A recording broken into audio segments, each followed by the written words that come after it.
Welcome to my mommy's podcast. Welcome to the Wellness Mama podcast. I'm Katie from wellnessmama.com. I am back today with Eileen Duffy, who is a former nuclear power plant engineer and who has battled through a lot of her own health problems to find surprising solutions. And in this one, we go deep on a different topic. I will link to our first episode in the show notes at wellnessmama.fm, but she has figured out a really innovative solution that helps misalignment of spinal posture that is related to back and neck problems, specifically problems caused by us living in a modern society and slouching over and looking down at phones way too much. And we go deep into the causes and the solutions in this episode. The good news is it's easier than you would expect. And she says we should never do sit-ups again. So that and much more in this episode. Let's jump in. Eileen, welcome. Thanks for being here again.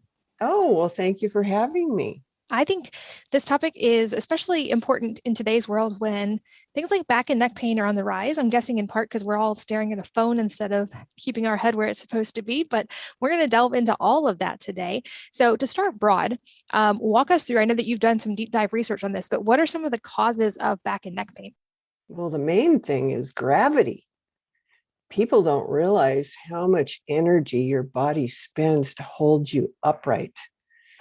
And the main problem comes into play when you think about the development of the spinal column. You know, when babies are born, they're like curled up in a C shape. And they can't walk because they don't have curvature in their spine. So, you know, they start crawling and you start seeing the development of curves. But it really takes 18 years to develop proper curvature and ossification, or the hardness, the density of the bones. But guess what? Our athletic training system for the youth is not doing the proper exercises to give everyone ideal curvature. Most children are not getting it. Then, you know, you have repetitive injuries. I mean, I could go on and on about why, you know, in America, just on low back pain alone, we spend $100 billion a year.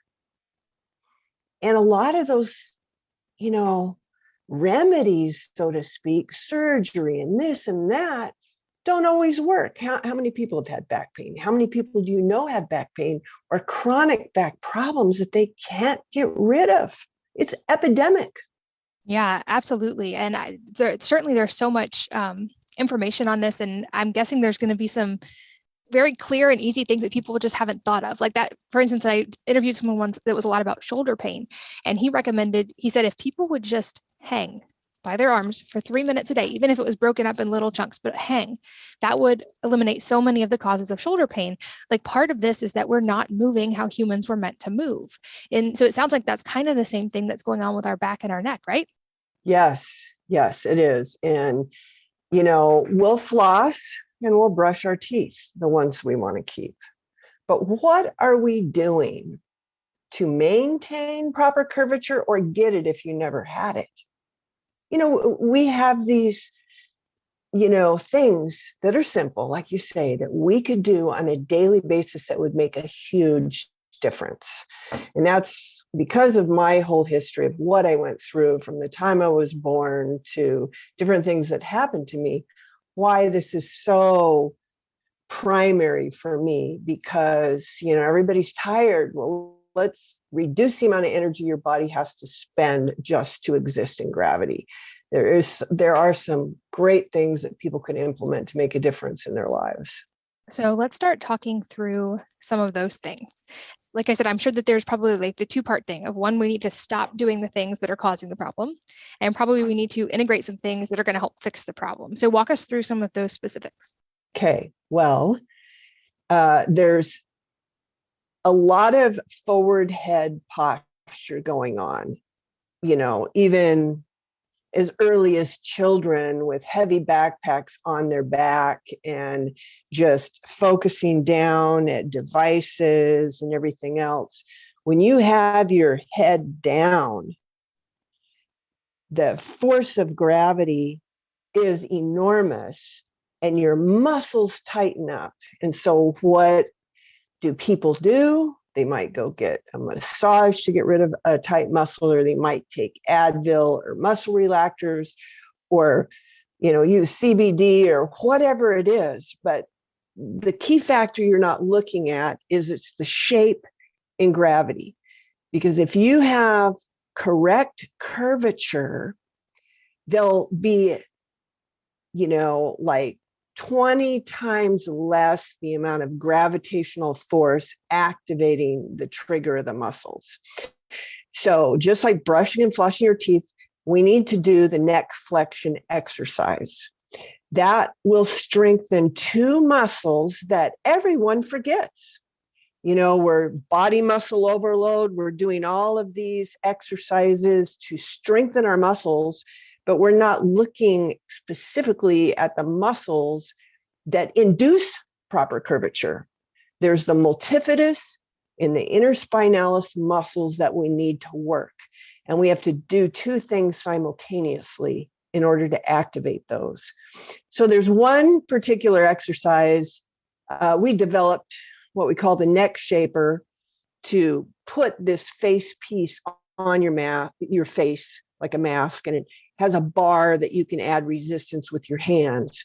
But you can literally do a free body exercise where you stand up and look up to the ceiling with your eyes. That's naturally going to bring your head all the way back so that your forehead and chin are like close to horizontal to the ceiling.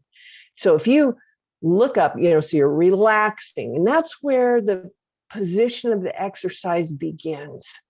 So then you can take your hands, your fingers, put them on your cheekbones, and begin putting pressure. And then you just simply, like you're going to nod your head, you bring your chin down to a level position. You're putting that gentle force against the face. And then once your chin is level, you basically relax the neck muscles. You keep the force on your cheeks with your fingers, and you just push your chin back, keeping your head back, keeping your chin level. And when you do that, when you stand up when you're doing this, when you do that properly, your spine's actually going to become more flexible, where you actually begin developing a curve in the lower back. And this is amazing with this neck shaper. You can generally start out, even without the piece of equipment, you can do 6 of those every hour, just gently. And there's people with bulge discs, neck pain that radiates clear down into their arms and everything else. But that's just a simple exercise that they could do during the day, but also do things like make sure that your computer monitor or your device is in a position where you can, keep your head to the point where your chin is level and you look at it. You're not cranking your neck to look up. You're not cranking your neck to look down.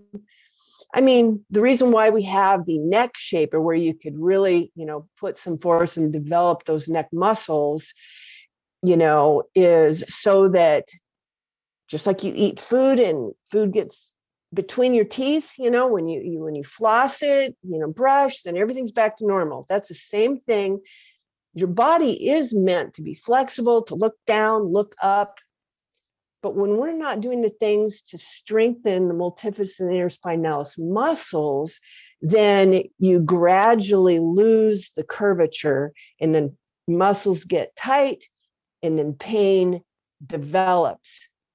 Now, the neat thing about our spine is if we have the proper curvature, there's these bones on the back, they're called facets, but what they do is they interlock. When you have the curvature of your spine, the adjacent vertebrae have this bone-on-bone contact that's super strong. It's like when you have the curvature, your spine can't go out of whack because it's bone-on-bone that protects you from drifting out of shape.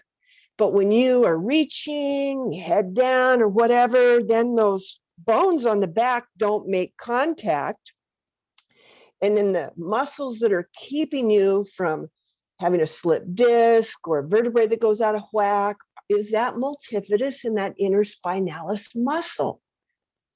And so we need to have force coming on top of us. It's considered anterior force. That's your hands on your cheekbones pushing. That's anterior force.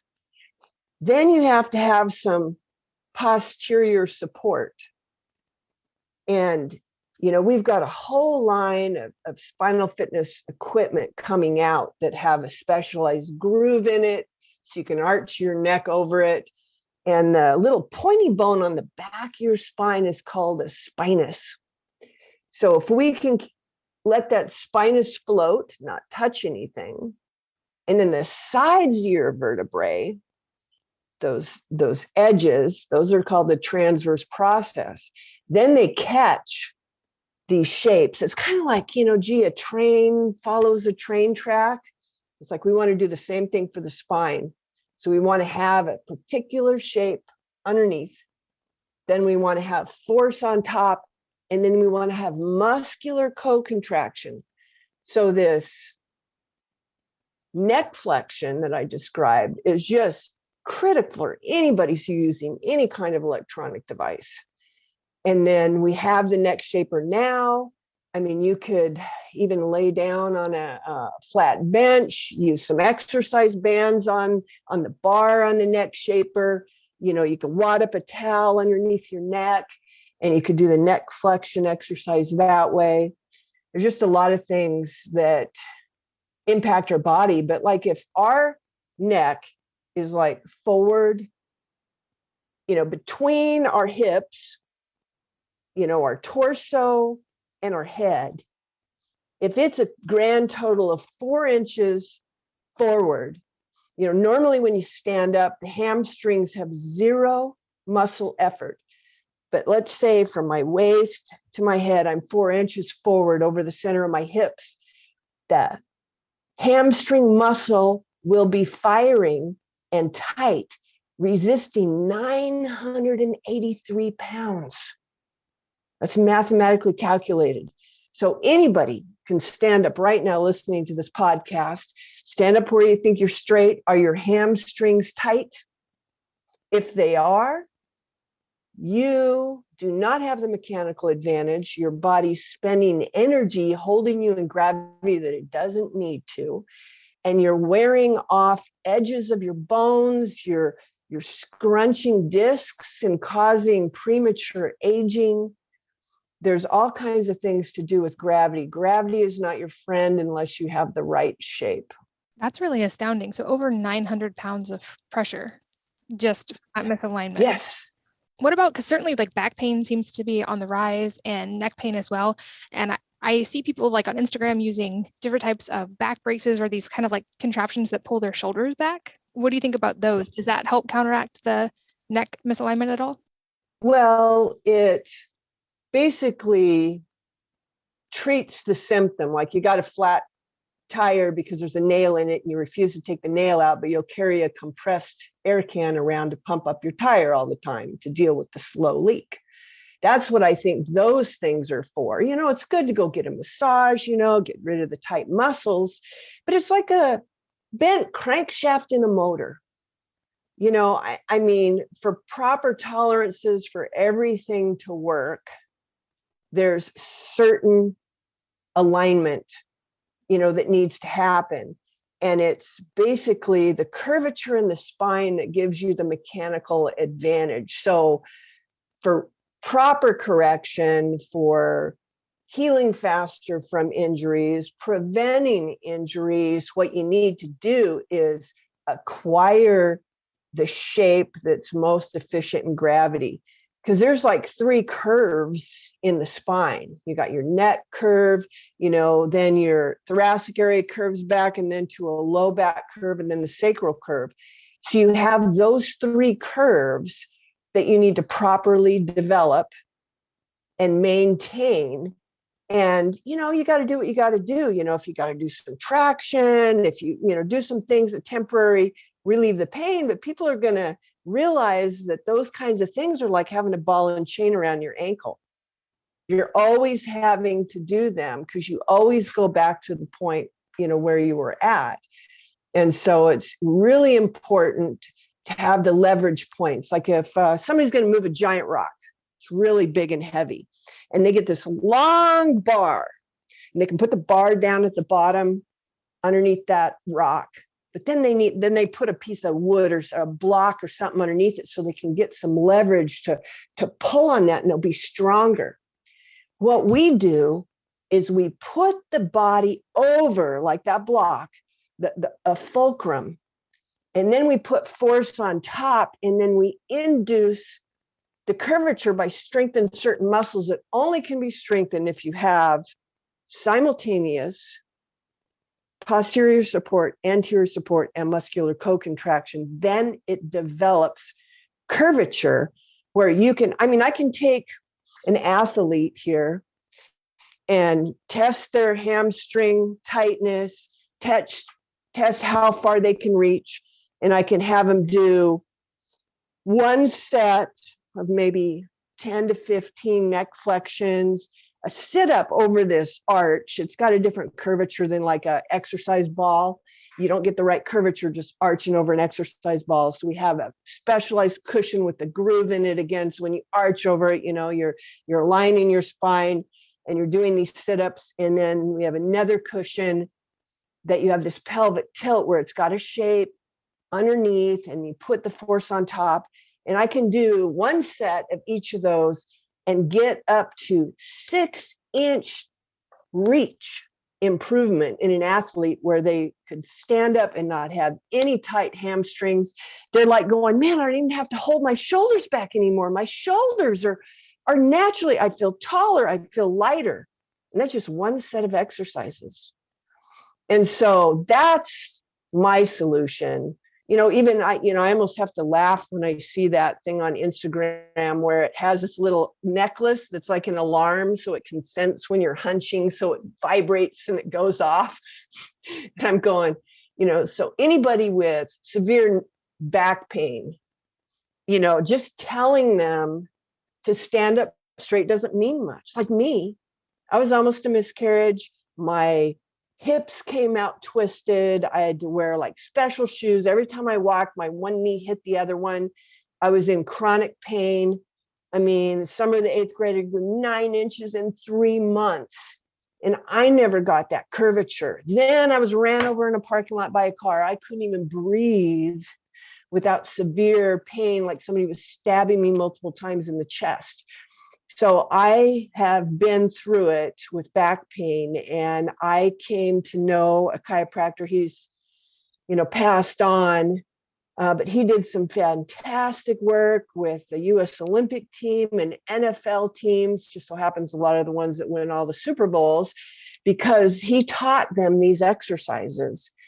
And, I was told I'd never be able to lift my hands over my head after the car ran me over. But it was through these exercises that I've used pretty much my whole life that have kept me. I've got good bone density. I don't have any deteriorating discs. I don't have a bunch of edges of my bones wore off. And I know that it's just proper care of the body to get it into the shape and gravity, because gravity is going to win. It's like you see, babies are C-shaped. Look at all the old people. They're like bent over holding a cane and walking. See, they've lost their curvature. The longer you can get and maintain that curvature, the more mobile you're going to be, the less pain you're going to have.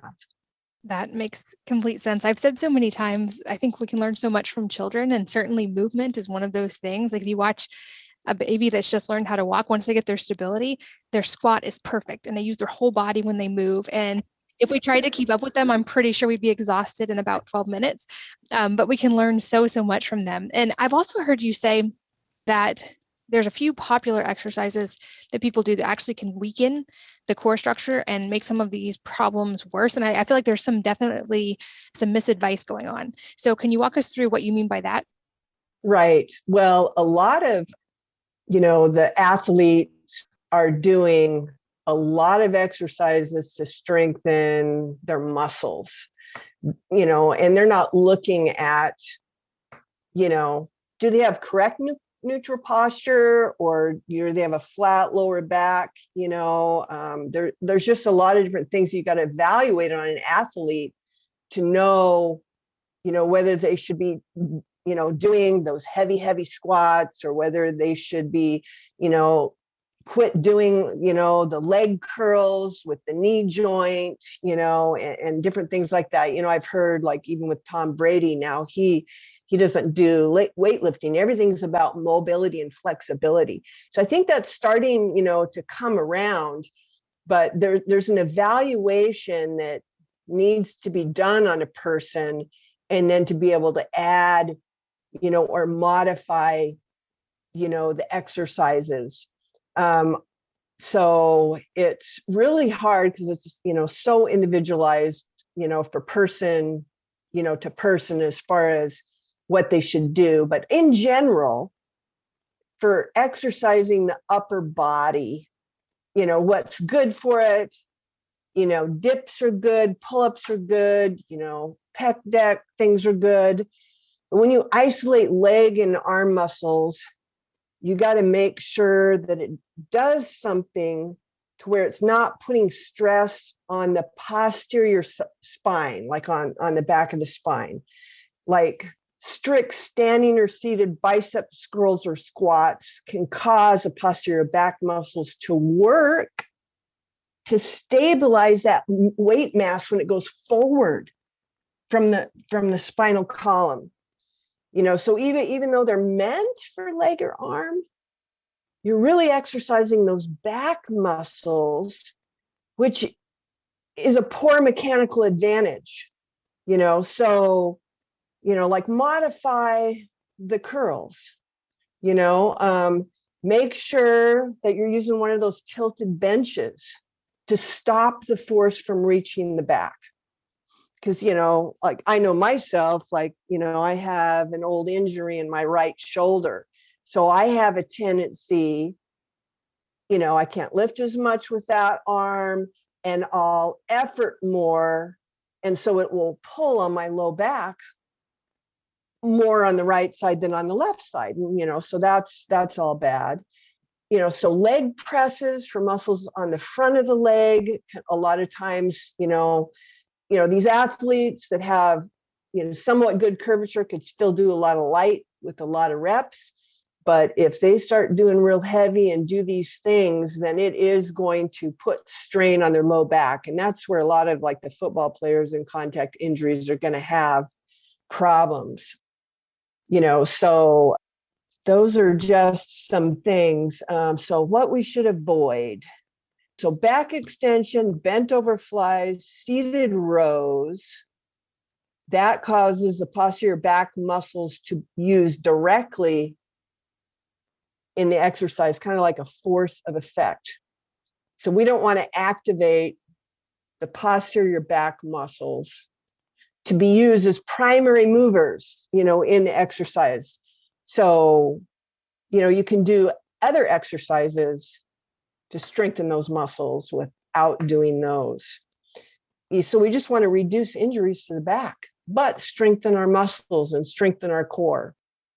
That makes sense. I've been experimenting with weightlifting more in this past year, but trying to make sure I have the mobility before that and with it as well, that I'm using good form. But I'm become a big fan of anything body weight related. Like, it's like pull-ups or climbing or things that use our body in natural ways. I feel like that's helped my mobility a ton, but also just because it requires it, like, the movement of both arms and both legs. And it feels like a much more deep core workout than just doing, for instance, like crunches or some of these things they say that are supposed to help our core fitness. I find that more natural human movements, again, like babies would do, seem to be so much more beneficial for the core. Is that what you find as well? That, like, there's like a deep core movement beyond just those, what we think of as core exercises? Yeah, well, see, those typical core exercises are not strengthening the multifidus or the interspinalis muscles. So it's not inducing proper curvature. It's actually stressing and over strengthening certain muscles that make you lose curvature. So yes, the movement without the weights is really good, but there's a real lack in the whole industry to be able to say, okay, you can do these exercises 3 to 5 days a week for 8 weeks, and we can get you back to normal posture. Who can say that? Nobody, because they don't have the ability to induce that curvature. And it's actually going to be more than just the neck shaper. We have the neck shaper right now, and we are right now pouring, we're getting the densities right on the foam cushions that have the groove like the train track for the neck and for the low back.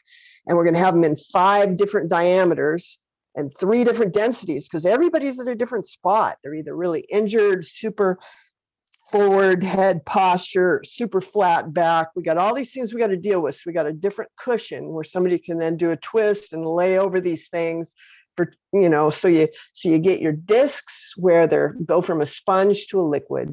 You lay over this, it induces the right shape. You relax. Gravity, is not your enemy anymore. Bones actually drift where you're laying on this, and then boom, after 20 minutes, your discs go from a liquid state back to a foam state, and you get up, and it's like absolutely amazing what you do. That's like brushing your teeth. You just do that every day.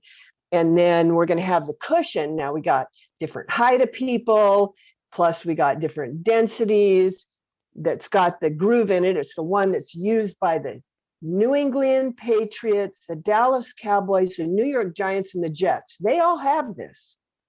Marcus Paul, God rest his soul, before he passed away, he had called me wanting more because he found my name with Dr. Sugar. But Dr. Sugar passed on, and he was just a crazy mad scientist. And all these NFL teams, they don't want anybody else to know that they got the secret to, run faster, jump harder, push harder, and not get those dislocations and everything like this. But the general population needs it. So it's like a cushion. They'll have an integrated neck thing on it, and you basically do 3 exercises.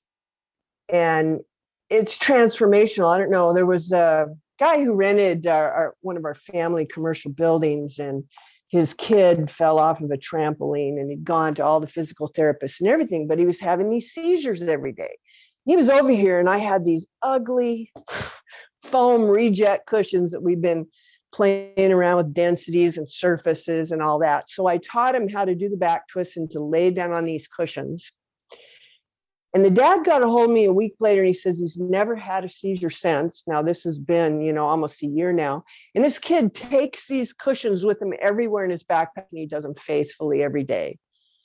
I mean, there was another guy in California that got one of my prototype neck shapers, and literally he was scheduled for neck surgery. And nothing would get rid of his neck pain.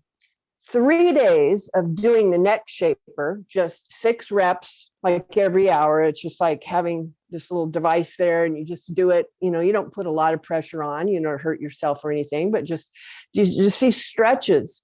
After 3 days, all of his pain was gone, and he's canceled his surgery. Now that's been 5 months, still no need for surgery. It's just gravity. Oh my gosh. So, we got to do everything we can to correct our curvature, because you got to realize that those tight muscles are there to tell you don't drift any farther out of whack. It's going to get worse. It's going to be worse for your body. So it's a self-protective mechanism. We're getting tight muscles. So we got to induce the right shape, and then the muscles will relax. You'll have better rotation and mobility.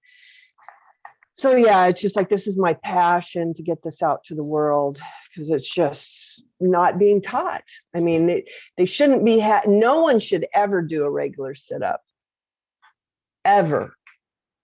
If you have to, take a sleeping bag, a rolled up sleeping bag, because a blow up exercise ball the curvature's not right. Like roll up a sleeping bag and then arch over that sleeping bag, bend your knees, have your butt on the ground, arch back over, and you're going to find out you're not going to be able to arch back over very far. But that's okay. Just go as far as you can, kind of like hang your head, and then just don't curl your chin down to your chest. Just kind of lead with your chest and do like a sit-up. And arch over that. I just say, don't do any more sit-ups.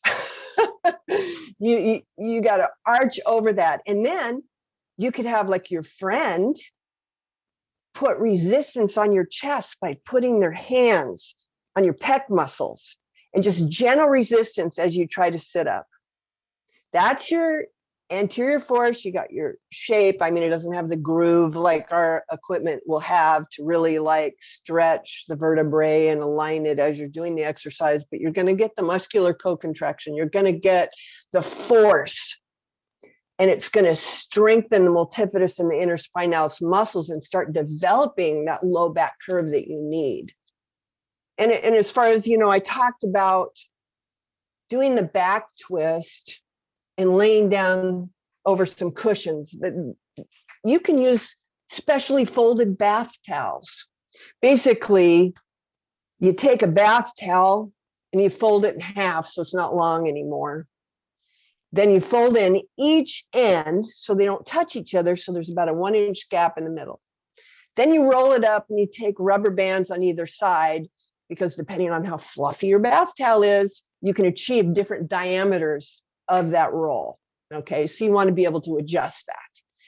So when you position those rolls, you're going to need 2 of them, one for your low back, one for your neck. So 1 inch, find the top of your hip bones when you're sitting down. You can find the iliac pointing out. So you put the low back roll 1 inch above that in the small of your back. And now the neck, you roll up one of those towels to where it just feels the opening.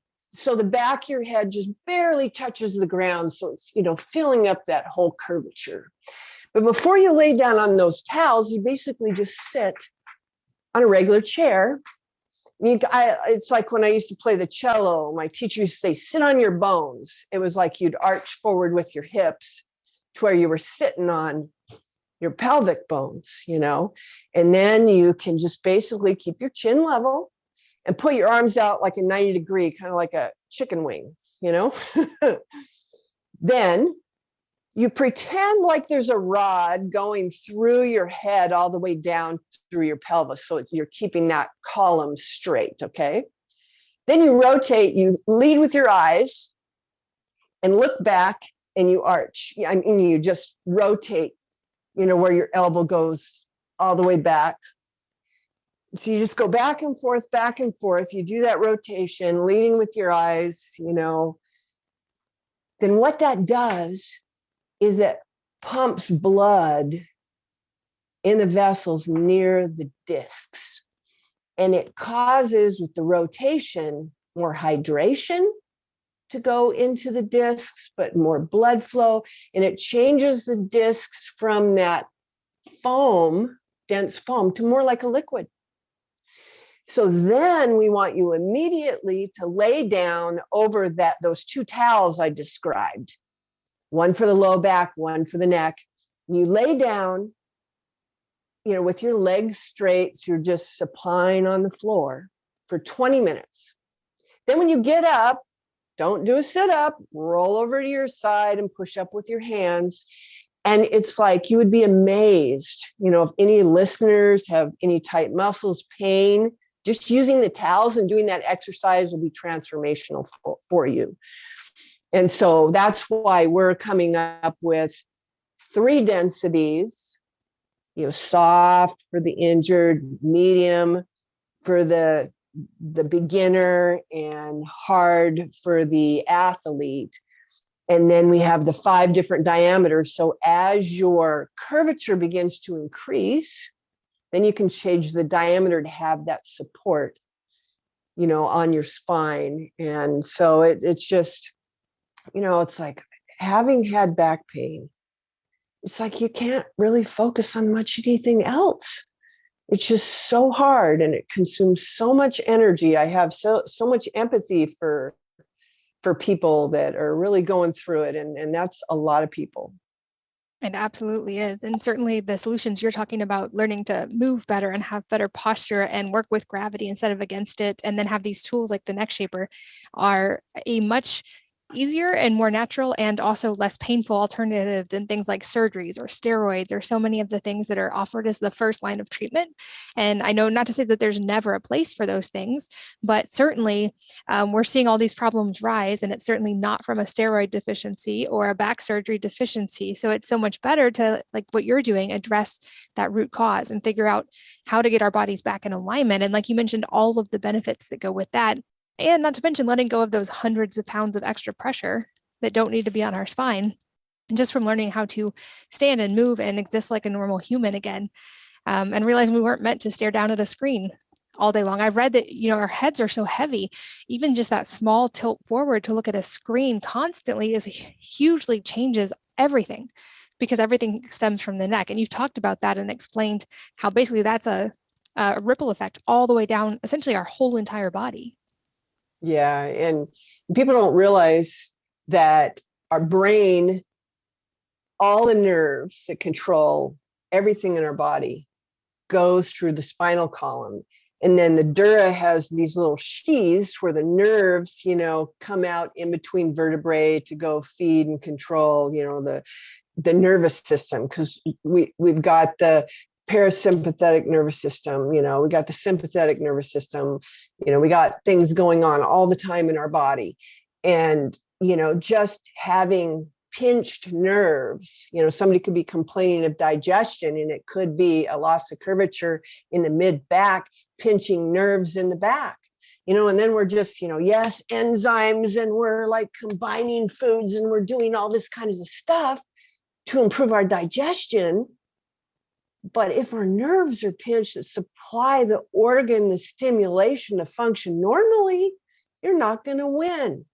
And so there's just that component that we really need to think about, the shape of that spine, and how when we do get proper curvature, because of the design, bone on bone is so strong. Just imagine with proper curvature how it's like super hard for the spine to go out of whack. It's like nowadays, we've got all kinds of problems. Even our tissues are not as resilient as they used to be because we got problems with copper toxicity. So our whole connective tissue, it's kind of like a spider web that doesn't have both horizontal and vertical support members, So we got nutritional aspects that are contributing to spine problems, back pain, those kinds of things as well. So I'm a big proponent. I don't think there's any silver bullet for anything, but, we have to kind of look at gravity as a major contributor. Yes, let's do some good diet. Yes, let's detoxify. Yes, let's get some sleep. Let's watch the sun. We do all these things together, and it's going to really make a difference. Agreed. And I've been taking notes while you've been talking to put in the show notes at wellnessmama.fm. There will also be a link there to the neck shaper, so you guys can see that. I've got one and I've been using it at my house, and I do notice a real difference in my head alignment and just the tension in my head and my neck and my jaw when I use that regularly. And I don't even look at my phone probably as much as a lot of people do. So definitely we'll have that info there, wellnessmama.fm, so you guys can find it and learn more. I'll also, of course, link to our other podcast episodes. People can learn from our first one as well, and from all of your other products. And you said that you have more products coming on this. And of course, this is a topic that seems to be getting increasingly important. So I think we'll have to do another round eventually and tackle some questions we'll get from this one. Eileen, thank you so much. This has been such a fun episode. Any parting advice or book recommendations you'd like to leave with people today? Well, one of my favorite books is Your Body's Many Cries for Water. I think I really do agree with Dr. Batman Galish that 80% of disease is because you're dehydrated. But one of the parts in there that really relates to the back is your body will not feed water to your spinal discs, those cushions. If you're dehydrated, because there's more important things like your bone marrow. I mean, there's a hierarchy, right? You don't have enough water, you start depriving your joint cartilage and your discs in your spine. And the movement, the flexible movement that you can do helps to pump water in there to plump that up so they can do more of their job. So you're less compressed, you're less tense. But, stay hydrated. That's what I got to say. That's like one of the most important things. That's a great one. Yeah, certainly. And that lines up, I feel like, with the mobility and good posture as well, because I've read that our joints, since they're not innervated, they don't have blood flow that goes to them, that is how they get nutrients, is through hydration and movement. So when it comes to your joints, we need hydration and movement. So that's such a perfect point to end, I believe. And like I said, we'll have to do another round sometime soon, but I'm a big fan of the Neck Shaper. You guys definitely check it out. And Eileen, thank you for your time. Oh, you're welcome. And thank you guys, as always, for listening, for sharing your valuable resources, your time, and your energy with us today. We're so grateful that you did. And I hope that you will join me again on the next episode of the Wellness Mama podcast.